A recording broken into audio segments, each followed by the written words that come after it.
Halo teman-teman, terima kasih atas waktu dan kesempatan yang diberikan kepada saya. Di sini saya akan membahas tentang sejarah dan perkembangan konstitusi di Indonesia. Sebelum saya memulai pembahasan, izinkan saya untuk memperkenalkan diri saya. Saya Clarissa Angelina Ainglau, mahasiswa Universitas Nusa Cendana, Fakultas Keguruan dan Ilmu Pendidikan, Prodi Pendidikan Pancasila dan Kewarganegaraan, dengan NIM 2201070054. Di sini saya akan membahas tentang sejarah dan perkembangan konstitusi di Indonesia. Sebelum kita masuk pada sejarah dan perkembangan konstitusi di Indonesia, kita harus tahu apa itu konstitusi. Pengertian konstitusi adalah norma atau sistem atau hukum yang dibentuk dan ditetapkan oleh suatu pemerintahan dalam dokumen tertulis. Menurut KBBI, konstitusi adalah segala ketentuan dan aturan tentang ketatanegaraan atau undang-undang, dasar, dan sebagainya. Dalam konteks organisasi atau negara, Mahkamah Konstitusi dalam Pusat Pendidikan Pancasila dan Konstitusi menerangkan bahwa pengertian konstitusi terikat dalam pembentukan dan kelahiran suatu organisasi. Selanjutnya, kita akan masuk pada perkembangan konstitusi di Indonesia. Konstitusi adalah norma, sistem, dan hukum yang dibentuk dan ditetapkan oleh suatu pemerintahan dalam bentuk dokumen tertulis. Konstitusi dan undang-undang memiliki perbedaan dalam artian di mana konstitusi memiliki pandangan orang lain mengenai konstitusi yang dimana disamakan dengan undang-undang. Hal ini disebabkan oleh paham kodifikasi yang menghendaki bahwa setiap peraturan tertulis dan konstitusi yang ditulis adalah undang-undang. Selanjutnya di sini saya akan membahas tentang macam-macam konstitusi. Yang pertama, konstitusi tertulis. Konstitusi tertulis adalah konstitusi yang dituangkan dalam dokumen atau naskah. Contohnya seperti Undang-Undang Dasar 1945. Yang kedua, konstitusi tidak tertulis. Konstitusi tidak tertulis adalah konstitusi yang berisi atau memuat kebiasaan, tradisi, atau adat masyarakat tertentu. Contohnya hukum adat. Beberapa sarjana mengemukakan pandangan mengenai jenis, tugas, dan wewenang. Salah satu yang terkemuka adalah pandangan Montesquieu bahwa kekuasaan negara itu terbagi dalam 3 jenis kekuasaan yang harus dipisahkan secara ketat.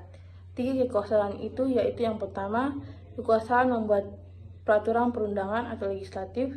Yang kedua, kekuasaan melaksanakan peraturan perundangan yaitu eksekutif. Yang ketiga, kekuasaan kehakiman yaitu yudikatif. Pandangan lain mengenai jenis kekuasaan perlu dibagi atau dipisahkan di dalam konstitusi dimukakan oleh Van Vollenhoven dalam buku karangannya Strategy of Regency yang membagi kekuasaan menjadi 4 macam, yaitu yang pertama pemerintahan, bestur, yang kedua perundang-undangan, yang ketiga kepolisian, yang keempat pengadilan. Selanjutnya kita akan masuk pada sejarah perkembangan konstitusi. Yang pertama, periode 18 Agustus 1945 sampai 27 Desember 1949. Penetapan Undang-Undang Dasar 1945. Saat Republik Indonesia diproklamasikan pada tanggal 17 Agustus 1945, Republik yang baru ini belum mempunyai Undang-Undang Dasar. Sehari kemudian, pada tanggal 18 Agustus 1945, rancangan undang-undang disahkan oleh PPKI sebagai Undang-Undang Dasar Republik Indonesia setelah mengalami beberapa proses. Yang kedua, yaitu periode 27 Desember 1949 sampai 17 Agustus 1950. Penetapan Konstitusi Republik Indonesia Serikat. Perjalanan negara baru Republik Indonesia ternyata tidak luput dari rongrongan pihak Belanda yang menginginkan untuk menguasai Indonesia kembali. Akibat Belanda mencoba untuk mendirikan negara-negara seperti negara Sumatera Timur, Indonesia Timur, dan negara Jawa Timur, dan sebagainya. Sejalan dengan usaha Belanda tersebut, maka terjadilah agresi Belanda yang pertama pada tahun 1947 dan agresi yang kedua yaitu 1948. Dan ini mengakibatkan diadakannya KMB yang melahirkan negara Republik Indonesia Serikat. Yang ketiga yaitu periode 17 Agustus 1950 sampai 5 Juli 1959. 4. Periode 5 Juli 1959 sampai sekarang. Penetapan berlakunya kembali Undang-Undang Dasar 1945 dengan dekret Presiden 5 Juli 1959 berlakulah kembali Undang-Undang Dasar 1945 dan perubahan Majelis Pemusyawaratan Rakyat sementara Orde Lama pada masa 1959 sampai 1965 menjadi Majelis Pemusyawaratan Rakyat sementara Orde Baru. Perubahan itu dilakukan karena Majelis Pemusyawaratan Rakyat sementara Orde Lama dianggap kurang mencerminkan pelaksanaan Undang-Undang Dasar 1945 murni dan konsekuen. Yang selanjutnya sini saya akan membahas tentang perubahan Undang-Undang Dasar. Perubahan pertama dilakukan dalam Sidang Umum MPR tahun 1999 adalah membatasi kekuasaan Presiden dan memperkuat kedudukan Dewan Perwakilan Rakyat DPR sebagai lembaga legislatif. Sidang kedua dilakukan pada tahun MPR tahun 2000 menghasilkan rumusan perubahan pasal-pasal yang meliputi masalah wilayah negara dan pembagian pemerintahan daerah, menyempurnakan perubahan pertama dan hal memperkuat kedudukan DPR dan ketentuan-ketentuan tentang HAM. Perubahan yang ketiga ditetapkan pada sidang tahunan MPR 2001, mengubah atau menambah ketentuan pasal tentang asas-asas landasan bernegara, kelembagaan negara, dan hubungan antara lembaga negara, serta ketentuan-ketentuan tentang pemilihan umum. Sedangkan perubahan keempat dilakukan dalam sidang tahunan MPR tahun 2002.